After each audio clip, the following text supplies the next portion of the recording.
Which brings up another paradox, though, because once again, this is how we fight because we see things differently. I'm going to kind of skip this story. It's one of my favorite examples that I've written about. I'll just go through real quick. Children's Hospital that had a problem where they were having problems with disconnecting all the machines and transferring kids out of the operating room to the recovery room. They looked at best practices. They looked at the mountain that every other hospital had sort of climbed for their solution to doing this effectively. And they didn't make a breakthrough until they actually looked at Ferrari pit crews for how they did a similar process from a different perspective, and they adopted the heuristics of a pit crew to save thousands of kids' lives. It's the fastest version of that story I've ever told. But the idea that the combination of perspectives and heuristics is how your team will make breakthroughs. And yet, in order to do that, those different heuristics and perspectives need to bump against each other. So you can't be on the mountain and say, we're not listening to that guy over there who has the different idea. Or, hey, get with the program, get on our mountain and fit our culture, fit our values that we've dictated because this is the way things are done. That's not how innovation happens. That's how innovation happens around you and disrupts you and finds a different mountain. And so what you need is not just cognitive diversity, but you need cognitive friction, which this is sort of my favorite diversion. This is actually how we got hip-hop. So I don't know how many of you know the history of hip-hop that emerged in the Bronx, but it started with DJs that would throw a party, and there'd be two DJs on different sides of the dance hall. And your job was to have the best music so that people danced on your side of the hall. So every week they would come and different DJs would try different music, different sound equipment, and whichever side the party went to, they won. And so after a little while, the DJ's hype man, the MC, would start rhyming and sort of dissing the other DJ. People would start having dance competitions. And every week, if you lost one of these competitions, you came back prepared to win the next week.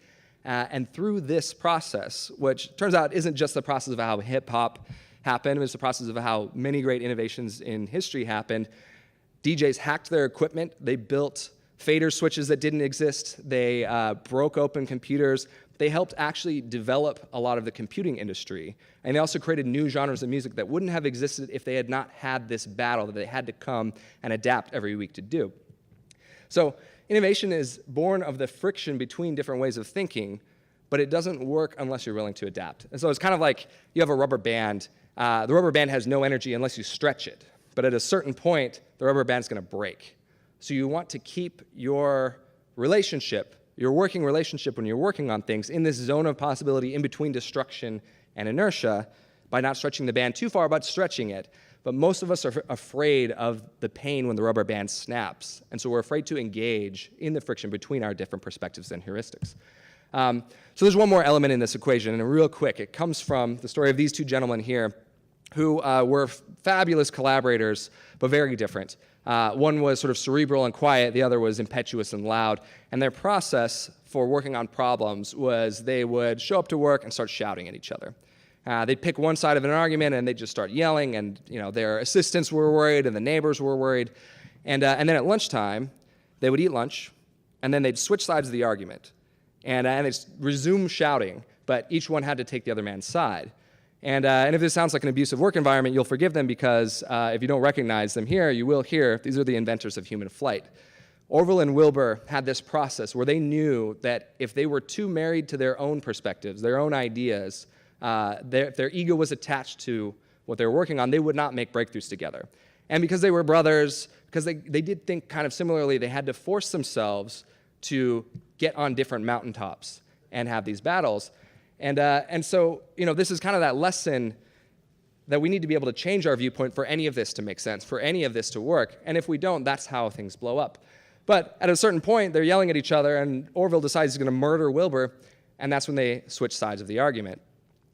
So this only works if you have the strategy or the humility to make this kind of thing happen. And so this is, I think, the great virtue, actually, that's missing in our society today, and the thing that if you nail in your teams, the sky is the limit. It's this idea of intellectual humility, which is being able to transcend your own way of thinking, and yet being smart enough to know when you shouldn't.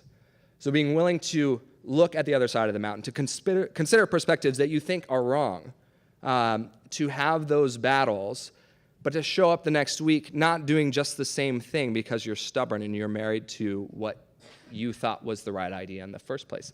So when you think about that scenario on the road, kind of the other element of it, yes, you had to get out of the car. Yes, you needed the help of your friend, but you also had to be willing to listen when your friend said, hey, I have this heuristic. I have this different approach. I have this skill that I have that you can use. And you have to also listen to the old lady when she says, hey, you should really make this decision. You should follow my perspective. You have to consider all of these and mix these together and have the humility to change, but also the fortitude to know when not to change. So last thing I'll end with is that if there's a meta lesson to anything that we're working on in life and in our companies, it's that we have it backwards when we think about innovation. Innovation is not about being the strongest. It's not about being the smartest. It's not about being the fastest. It's about being flexible. And teams that can work together and be flexible are the ones that are going to change the world. So, as I like to say, I think genius has less to do with the size of your mind than how open it is. So let's keep that in mind. Thank you very much for having me.